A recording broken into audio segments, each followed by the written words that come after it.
Mga kapuso, ato na makita via live streaming sa GMA Network website ang nagunang historical portal fantasy series sa GMA nga Maria Clara at Ibarra. Samtang Andrea Torres nag-trending sa iyang papel isip sisa. Tungod sa taas nga ratings ni ini, makita na via live streaming sa official website sa GMA Network ang Maria Clara at Ibarra. Mamahimo sab nga makita ang mga episode anytime, anywhere sa gmanetwork.com. Samtang si kapuso actress Andrea Torres trending online o gidayeg sa netizens tungod sa iyang pagdala isip sisa.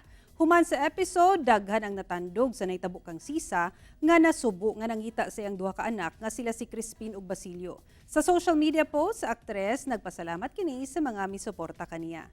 Samtang unyang gabi, gitabangan ni Clay si Sisa tungod ginabinuangan kini sa ubang tao o gibasol ni Sisa si Clay tungod wala na niya nakita ang duha niya ka anak. Kanauban pa sa Maria Clara at Ibarra unyang gabi sa GMA Telebabad pagkauman sa 24 oras ug 9:40 PM sa GTV.